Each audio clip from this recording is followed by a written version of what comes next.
नाज़रीन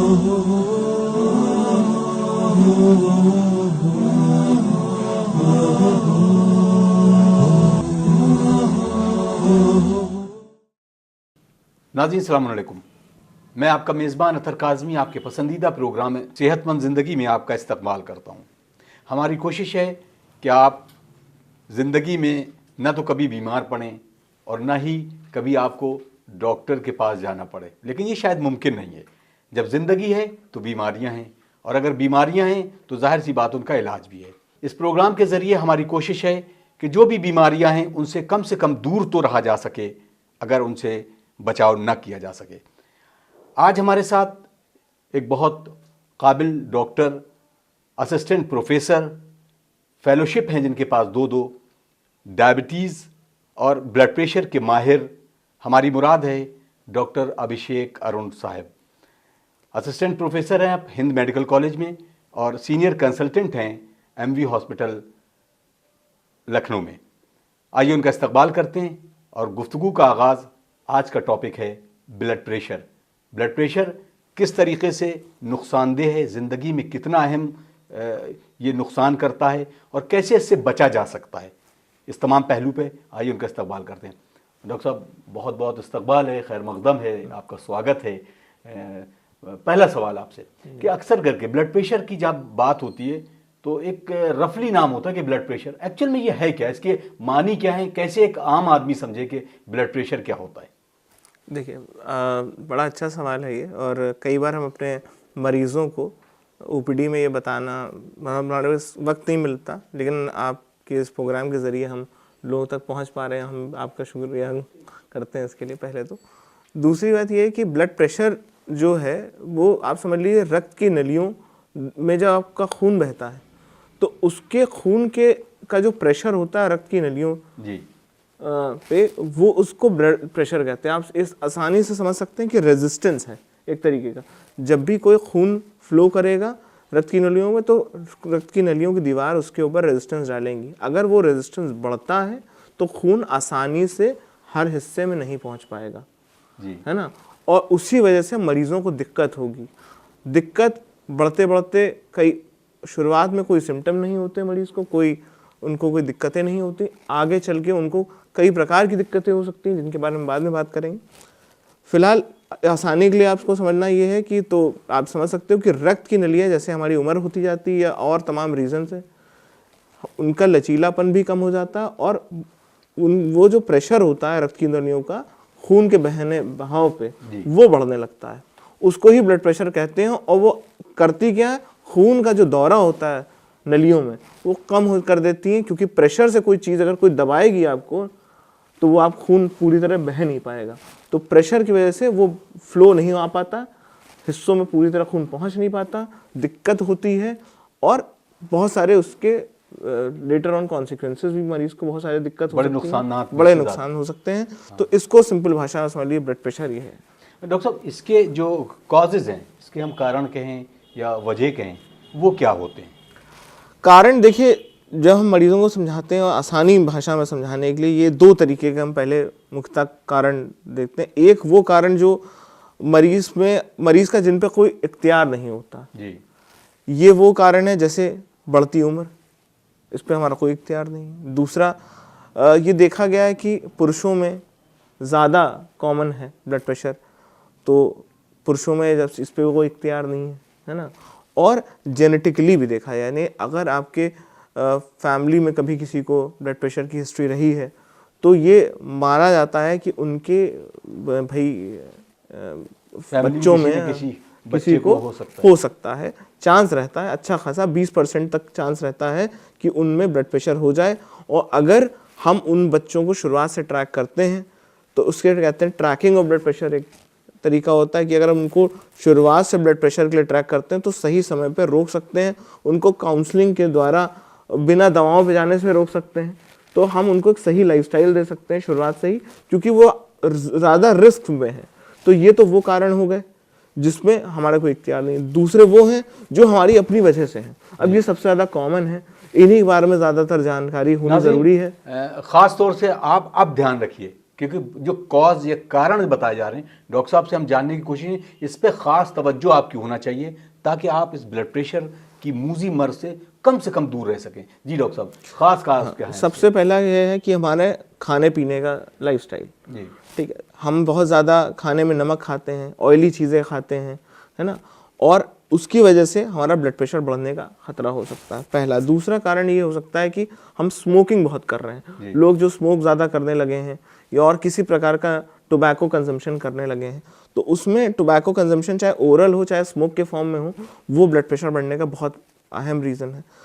अल्कोहल, लोग कहते हैं कि अल्कोहल लेने से ब्लड प्रेशर नहीं होता, लेकिन क्योंकि अल्कोहल का कोई वो मानक नहीं है कि आप इतना लीजिए, जो भी लेता है वो हद से ज़्यादा लेता है, ये माना जाता है। जी।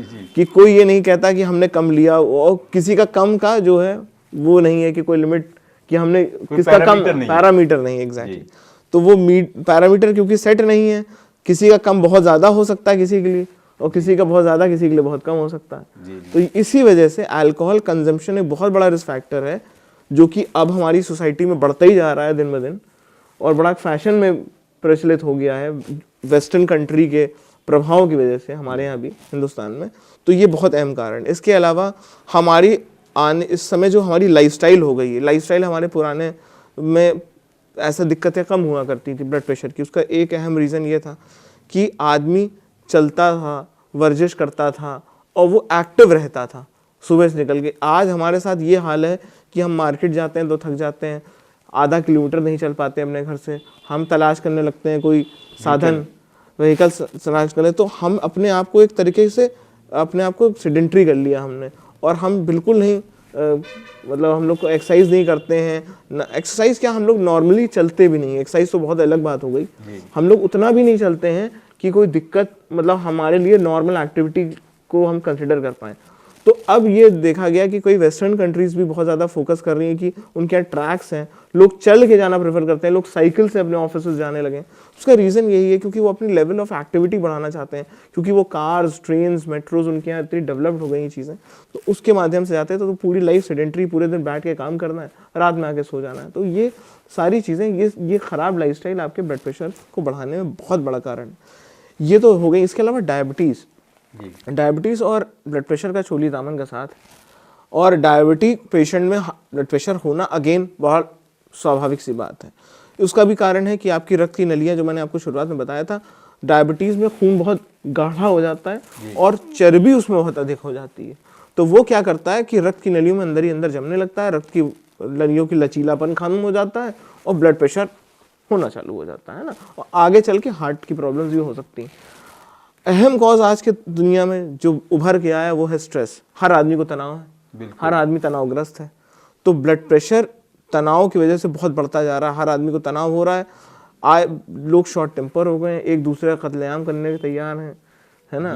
ये बहुत अहम कॉज है। टॉलरेंस लेवल किसी में नहीं रहा।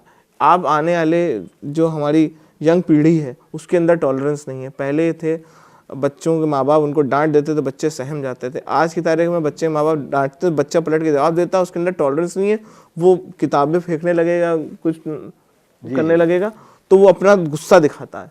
तो अब एक्सेप्टेंस भी नहीं है, टॉलरेंस भी नहीं है। वो जो पहले हुआ करती थी, पहले में ठहराव था, लोगों के अंदर समझ थी ज़्यादा, और उन लोगों को बातें भी बहुत ज़्यादा से, शुरुआत में अपब्रिंगिंग का बहुत बड़ा इसका रोल है जो हमारी सोसाइटी लैक कर रही है। और स्ट्रेस हमारी सोसाइटी में हर तरीके का है, और वो स्ट्रेस ही एक बहुत बड़ा कारण है कि ब्लड प्रेशर की प्रेवलेंस बढ़ती जा रही है।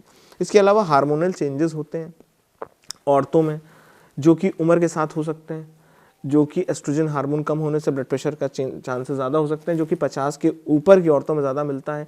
तो वो रिस्क पे रहती हैं हाई ब्लड प्रेशर और हार्ट डिजीज़ की वजह से। लेकिन इस पर भी वही कंट्रोल नहीं, और समय पे उनके डायग्नोसिस और करना ज़रूरी है। ये मेन कारण है ब्लड प्रेशर होने के। और हमारे आसपास हर रोज़ तमाम ऐसे कारण वो हैं, और कई मरीज़ साइलेंटली ब्लड प्रेशर के हैं, किसी को पता ही नहीं चल पाता, क्योंकि blood pressure is a silent killer. इस बात को याद रखिए, इस मर्ज का कोई सिम्टम नहीं है कायदे से। ये किसी भी फॉर्म में प्रेजेंट कर सकता है। आपको बहुत तेज़ आंखों में दर्द हो सकता है, धुंधलापन लग सकता है, ब्लड प्रेशर हो सकता है। आपको सर में बहुत दर्द हो सकता है, ब्लड प्रेशर हो सकता है। आपकी दिल की धड़कन तेज़ हो सकती है, ब्लड प्रेशर हो सकता है। आपको सांस फूल सकती है, ब्लड प्रेशर हो सकता है, आपके हाथ पैर में थकान लग सकती है, दर्द हो सकता है, ब्लड प्रेशर हो सकता है। तो कई तरह से सिम्टम प्रेजेंट कर रहा है। नहीं डॉक्टर साहब ने बहुत अच्छी तरह, मतलब इसको बहुत, मैं कहूँगा बहुत अच्छी तरह से सारी चीज़ों को बहुत तफसील से बताया। एक कॉज होता है, इस कॉज आपने सारे ये बता दिए। पहला जो ये है कि खान पान के लिए जैसे बात की, तो कम से कम हम इतना तो अपने दर्शकों और नाजरीन को बता सकते हैं कि वो कौन कौन सी चीज़ें जिसको अवॉइड नहीं लेकिन कम किया जा सकता जी है। बिल्कुल। तो उससे जिससे ब्लड प्रेशर को कंट्रोल किया जा सके। जी, वो इसके कौन-कौन सी ऊपर चीज़ें हैं? इसके ऊपर एक थ्योरी है। हम एक डाइट कहते हैं, आइडियल है ब्लड प्रेशर के मरीजों के लिए। जी दो बात हैं, एक है प्रिवेंटिव और एक है क्यूरेटिव। जी प्रिवेंटिव उन लोगों के लिए जो रिस्क पे हैं ब्लड प्रेशर के, उनके लिए क्या खाना चाहिए उनको, और क्यूरेटिव जो ऑलरेडी जिनको ब्लड प्रेशर है जी उनको क्या खाना चाहिए। दो अलग है मसले, है ना। जो प्रिवेंटिव की पहले बात करें तो हम लोग को प्रिवेंशन पर ज़्यादा तवज्जो देनी चाहिए, क्योंकि अगर हम प्रिवेंशन पर तवज्जो देंगे तो आने वाली पीढ़ी इस बीमारी से बची रहेगी। क्यूरेटिव थेरेपी पे ज़्यादा ध्यान देंगे तो जो भी लोग आज ब्लड प्रेशर के जितने मरीज हैं उसके दुगने या 3 गुना आने वाले वक्त में मौजूद होंगे, और उतने डॉक्टर्स भी नहीं होंगे। और हर आदमी दवा पे ही क्या चलता रहेगा? क्या हर आदमी को दवा की ज़रूरत पड़ेगी? नहीं।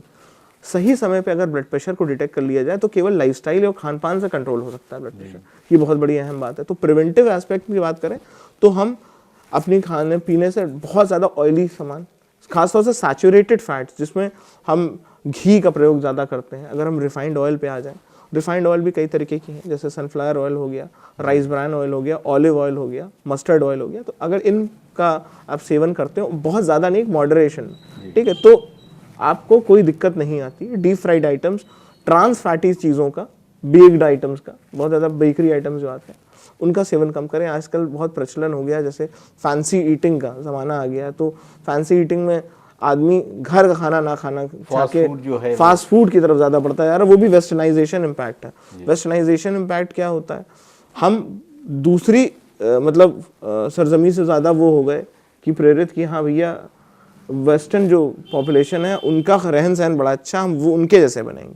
लेकिन ये भूल गए कि उनका शरीर एकदम अलग तरह से ऊपर वाले ने बनाया है, उनका हाथ पैर कट काठी एकदम अलग तरीके की है, तभी तो अलग है, एटमॉस्फेयर भी अलग है। तो उनके लोग हमारे लोग में बहुत भिन्नता है।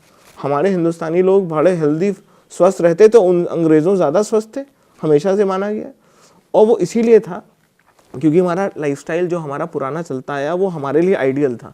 हम लोग यही अब भूल गए हैं, हम लोग उनको कॉपी करने लगे हैं, और जब हम उनको कॉपी करने लगे हैं तो हमें बीमारियाँ भी बढ़ने लगी जो उनके यहाँ थी। पहले हमारे देश में जो बीमारियाँ थी वो उनके यहाँ नहीं गई, लेकिन उनकी सारी बीमारियाँ हमने ले ली हैं उनको कॉपी करने से, है ना। तो ये एक बहुत बड़ा अहम कॉज है। Fatty foods, trans fatty foods, जिसमें आपके दुनिया के burgers, pizzas, breads, cold drinks, है ना, कटलेट, दुनिया जहान की चीज़ें आती हैं जिसको लोग प्रेफर करते हैं आजकल खाना, नॉर्मल खाने की जगह। Deep fried items, salted items, smoked item क्या होता है, जैसे बारबेक्यू का ज़माना है आजकल, तो लोग स्मोक्ड आइटम ज़्यादा खाना प्रेफर करते हैं। तो ये भी एक बहुत अहम कारण है। इसको आप समय पर रोक सकते हैं, कर्टेल कर सकते हैं, कम कर सकते हैं। हम मना नहीं कर रहे हैं सबको खाने के लिए। जो प्रिवेंटिव एस्पेक्ट की बात करें तो उसमें आप बहुत हद तक अपने आप को ब्लड प्रेशर ना होने से आपको बचा सकते हैं, लेकिन इस पर कंट्रोल ही मुश्किल होता है। तो कहना आसान है, करना मुश्किल। डॉक्टर साहब किस तरीके से खान पान को रखा जाए, लेकिन मेरे जहन में एक सवाल हो रहा है, नमक के बारे में अक्सर करके डॉक्टर्स बात करते हैं, तो नमक कितना अहम रोल अदा करता है ब्लड प्रेशर में, और उसको कैसे उसको खाना चाहिए और किस तरह से? आजकल बहुत अलग अलग डिफरेंट कंपनीज के नमक का प्रचार भी हो रहा है, तो उस पर क्या कहना चाहेंगे? देखिए, बात बताना चाहूँगा यहाँ बहुत ज़रूरी बात कि ये तो हमने प्रिवेंटिव एस्पेक्ट की, जहाँ मैंने छोड़ा तो वहीं से कंटिन्यू करूँगा। प्रिवेंटिव एस्पेक्ट की जो हमने बात करी थी कि जो उन लोग में जो जिसमें ब्लड प्रेशर नहीं हुआ वो बच कैसे सकते हैं। अब हम आते हैं क्यूरेटिव एस्पेक्ट पे। इसमें नमक का अहम रोल है। नमक कितना खाना चाहिए? 5 ग्राम से कम।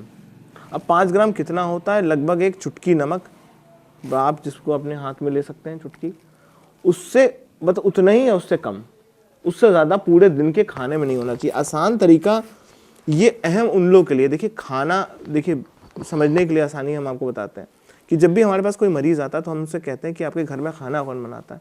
हम उनको बुला के ये बात ज़्यादा बताना लाजमी समझते हैं कि आपको पूरे दिन भर के खाने में कितना नमक डालना है। यूजुअली लेडीज़ होती हैं। इसके अलावा जो अहम बात यह है कि आपको अपने खाने में एडिड सॉल्ट नहीं डालना है।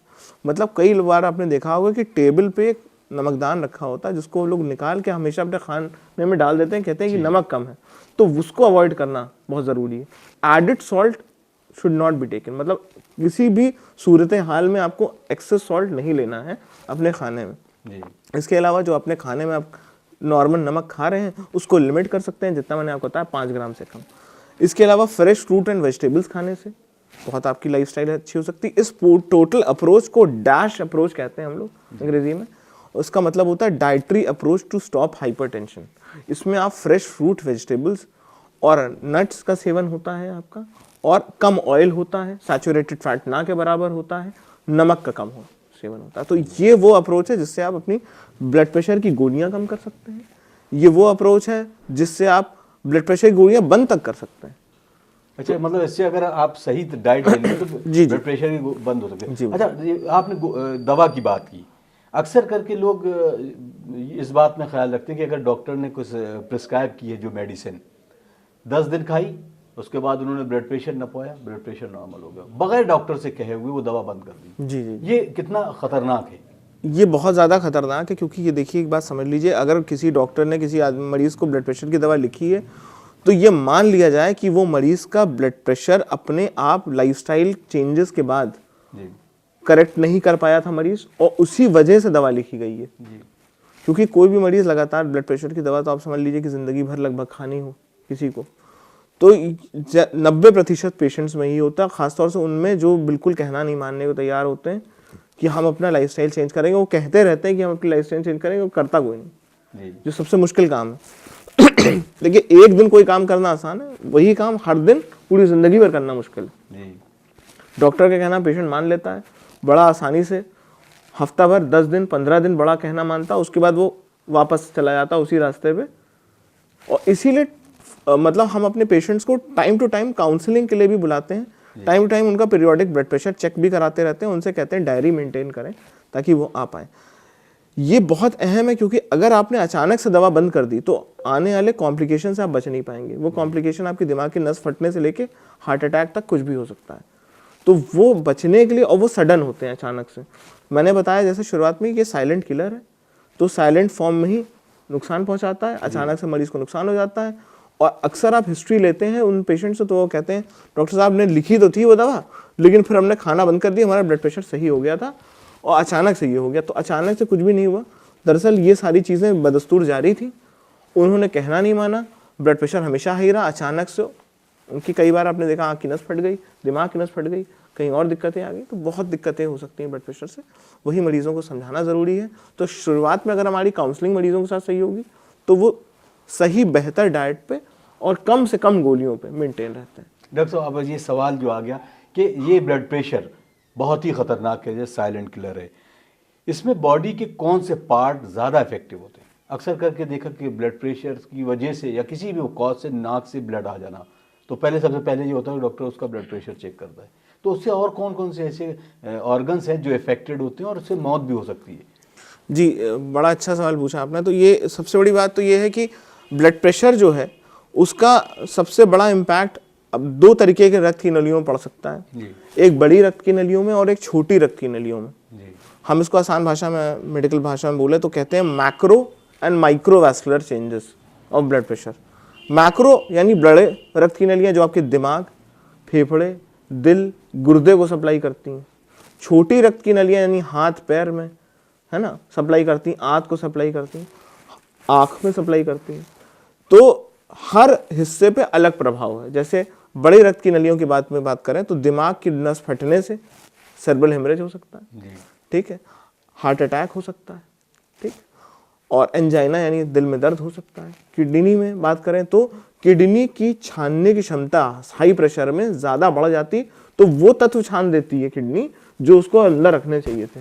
इसे हम एल्बुमिनुरिया कहते हैं। एल्बुमिन वो प्रोटीन होता है जो हमारे शरीर के लिए आवश्यक होता है। ज़्यादा ब्लड प्रेशर की वजह से वो पेशाब के अंदर छन के जाने लगता है। आप इसी तरह समझिए कि अगर आप बहुत तेज़ी से अपनी जो छन्नी से चाय को बहुत तेज़ छाने तो कई बार क्या होगा कि चाय की पत्ती तक आपकी उसमें चाय में आ जाएगी, और बार बार उसी छन्नी को यूज़ करते रहिए तो उसके छेद भी बड़ा हो जाएगा, तो वो चीज़ें आपको मिलने लगेंगी जो नहीं मिलनी थी। उल्टा यहाँ ये है कि आपकी जो छन्नी है किडनी की, वो चीज़ों को आपके शरीर के लिए रोकती है जो बहुत अहम है आपके शरीर के लिए, वो प्रोटीन है।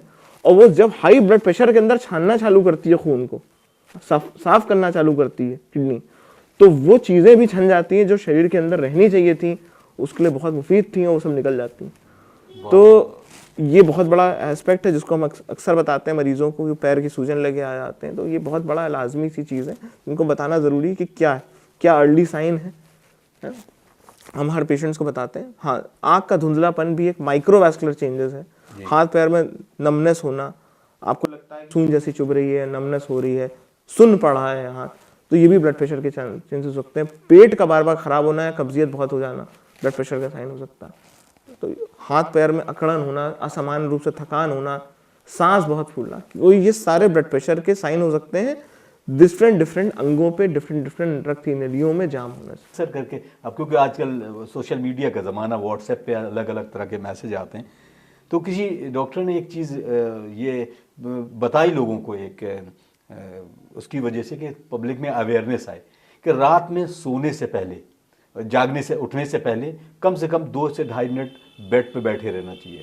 और अगर क्योंकि आप एकदम से उठेंगे तो आपको कहीं ना कहीं पैरालिटिक अटैक पड़ेगा और उस तरीके से होगा। तो ये चीज़ को मैं कंफर्म ये करना चाहता हूँ कि मेरे पास भी वो मैसेज आया, ताकि हमारे नाज़रीन ये जाने कि क्या रात में जब जागता है आदमी बाथरूम के लिए, टॉयलेट के लिए, तो क्या ये चीज़ उस पर लागू होती है ब्लड प्रेशर, हाइपरटेंशन मरीज होने के नाते, या ये सिर्फ मिथ है? देखिए, ये बड़ा अच्छा सवाल आपने पूछा। नॉर्मल ब्लड प्रेशर पैटर्न को उसमें पहले बताना चाहूँगा आपको। नॉर्मल ब्लड प्रेशर पैटर्न ये होता है कि आपका जो सामान्य रूप का जो ब्लड प्रेशर पूरे दिन भर रहता है वो 24 घंटे सेम नहीं रहता है। अगर आपने कभी अपना नॉर्मल आदमी अपना ब्लड प्रेशर नापे 24 घंटे, तो देखेगा रात में सोने के वक्त, ये रात में 10 के बाद उसका ब्लड प्रेशर 10% गिर जाता है, 10% गिरावट हो जाती है ब्लड, ये नॉर्मल है। जो आदमी हाइपरटेंसिव होता है उसमें सबसे पहले गिरावट बंद हो जाती है जी, तो उसका ब्लड प्रेशर हमेशा बढ़ा रहता है। इसीलिए पहले गिरावट बंद होती है, फिर बढ़ना चालू होता है जी। तो 2 चीज़ें हैं, पहले गिरावट बंद होगी रात की 10% जो गिरता है वो नॉर्मली, तब आप रिलैक्स हो जाते हो, सो जाते हो, सारे अंगों में रिलैक्स हो गए, आप सोने की तैयारी कर रहा है, शरीर है इस तरीके से बनाया है ऊपर वाले ने। तो अब आप जब समझिए कि जब ये पहले तो ये रात में गिरना कम हो जाता है और उसके बाद हर वक्त ब्लड प्रेशर बढ़ना चालू हो जाता है, ये ब्लड प्रेशर के पेशेंट। जब आदमी सडन एक लाइंग डाउन से अपराइट पोजीशन में आता है तो sudden drop of blood pressure हो सकता है, उसे कहते हैं पोस्चरल हाइपोटेंशन। उसकी वजह से पेशेंट कोलैप्स कर सकते हैं। ये नॉर्मल पेशेंट में भी है और हाइपरटेंसिव पेशेंट के साथ भी लाजमी है। तो हम उनको कहते हैं कि आप या तो आप जब लेटे हैं या तो सिरहाना हो के उठिए या बैठ जाइए बिस्तर पे और उसके बाद नीचे पैर करिए। इसकी कुछ टाइमिंग भी है कि बैठ जाए इतने मिनट तक या इतने कोई डेफिनेट टाइमिंग नहीं, हाँ, लेकिन जिसने भी बोला है 1 से 2 मिनट अगर आप करते हैं तो कोई दिक्कत नहीं है। बहुत ज़्यादा टाइम लेने का कोई मतलब नहीं, लेकिन सडन करना जरूरी नहीं है। सडन करने से sudden drop of blood pressure हो सकता है, जिसकी वजह से चक्कर आ सकता है मरीज को, वो गिर सकता है, वो समझ नहीं पाता कई बार आदमी। डॉक्टर साहब, वक्त हमें इजाज़त नहीं दे रहा, लेकिन आखिर में हम ये चाहेंगे कि इस पे एक आखिरी जो मोहर लगती है ना किसी चीज़ पे, कि वो कौन कौन सी चीज़ें हैं जिससे दूर रह के, जिसको करीब लेके इस डेंजर मर्ज से दूर रहा जा सकता है। वो देखिए, दूर वही सारे रिस्क फैक्टर की जो हमने शुरुआत में डिस्कस करा था, अहम वही बात है। हम स्मोकिंग को कट ऑफ कर सकते हैं, हम अल्कोहल कम कर सकते हैं, हम स्पाइसी डाइट कम कर सकते हैं, नमक तेल घी का सेवन कम कर सकते हैं, फिट रह सकते हैं, रेगुलर एक्सरसाइज कर सकते हैं। जो चीज़ हमारे पास, अगर हमें लगता है मार्केट जाना है हमें, तो हम चहलकदमी करते हुए जा सकते हैं। हम चलना हमारे लिए बहुत ज़रूरी है, सुबह शाम ज़रूरी है, क्योंकि हमारी एक्टिविटी ज़रूर रहेगी, सही रहेगी तो ब्लड प्रेशर से दूर रहेंगे। तनाव मुक्त वातावरण में रहना चाहिए। और इसके लिए हम सबसे बड़ी बात कहते हैं, जो कहते हैं लोग कि हमारे लिए प्रेयर बड़ी ज़रूरी है। प्रेयर क्यों इम्पोर्टेंट है? क्योंकि प्रेयर जब हम करते हैं तो हम खुदा के करीब जाते हैं और साथ में हमारा स्ट्रेस लेवल बड़ा कम हो जाता है। वाह, है ना? तो प्रेयर, उससे योगा तो है ही इम्पोर्टेंट, अब तो फैशन में आ गया योगा, तो योगा सब लोग जाना चाहते हैं, लेकिन उससे अहम आसान तरीका है प्रेयर, जो हम सब कर सकते हैं, हमें सबको करनी चाहिए। हर दिन किसी ना किसी वक्त निकालना चाहिए कि हम अपने ऊपर वाले को याद करें और थोड़ा वक्त निकालें उसके लिए। जब आप वो थोड़ा वक्त निकालते हैं तो वो कम से कम वक्त आप अपने आप को दे रहे हैं, आप उसके लिए तो दे ही रहे हैं, आप अपने आप के लिए दे रहे हैं। और उस समय आपका ब्लड प्रेशर, या आप मान के चलिए ज़रूर कम होगा। अगर आप लगातार दुआ करते हैं तो आपका ब्लड प्रेशर कम होना चालू हो जाएगा, आप स्ट्रेस फ्री होने लगेंगे, आप खुद पाएंगे कि हाँ बेहतर हो रहा हूँ मैं। और योगा की आपको ज़रूरत कई बार नहीं पड़ेगी। और योगा अपने आप में अच्छी चीज़ है, मैं नहीं कह रहा हूँ ख़राब चीज़, लेकिन हर आदमी के पास योगा करने का टाइम नहीं है जी। और योगा के आसन भी आसान नहीं है, टिपिकल चीज़ है। उसमें कुछ आसान आसान है और कुछ टिपिकल है। तो वो सारे आसन को सीखना प्रॉपर ट्रेनिंग के साथ और उनको लगातार अमल में लाना, ये बड़ा ज़रूरी। योगा के साथ भी वही सिस्टम है कि आपको लगातार करना है, तब आप सही रहेंगे, फिट रहेंगे। तो आपको उसके लिए भी टाइम देना है, लेकिन उससे आसान है कि आप प्रेयर करते रहिए। प्रेयर करेंगे तो आपका स्ट्रेस लेवल कम हो जाएगा। तो स्ट्रेस से सबसे अच्छा तरीका ये है कि जो आप प्रेयर्स करते हैं तो आपको स्ट्रेस लेवल डेफिनेटली कम होता है। बहुत खूब डॉक्टर साहब, बहुत बहुत शुक्रिया, आपने वक्त दिया और एक बहुत इम्पॉर्टेंट पहलू पे डिस्कस किया। नाजरीन, उम्मीद करते हैं कि आपको ये प्रोग्राम पसंद आया होगा और ये भी उम्मीद करते हैं कि आप डॉक्टर साहब के बताए हुए तमाम नुस्खों पर अमल करेंगे ताकि कम से कम ब्लड प्रेशर से दूर रहा जा सके और ब्लड प्रेशर जैसी ख़तरनाक बीमारी आपको छू भी न पाए। उम्मीद करते हैं कि आप उन तमाम चीज़ों पर अमल करेंगे, खान पान और रोज़मर्रा की ज़िंदगी में थोड़ा सा बदलाव लाएंगे। आप खुश रहें, हंसते रहें, मुस्कुराते रहें, आप बीमारियों से दूर रहें, यही मेरी दुआ है। और आप हमें दुआओं में मत भूलिए। इस दुआ के साथ अलविदा चाहेंगे कि किसी और डॉक्टर के साथ किसी और पहलू पर गुफ्तगू जारी रहेगी आपके ख़ास प्रोग्राम सेहतमंद ज़िंदगी में। सलामुन अलैकुम व रहमतुल्लाहि व बरकातुहू।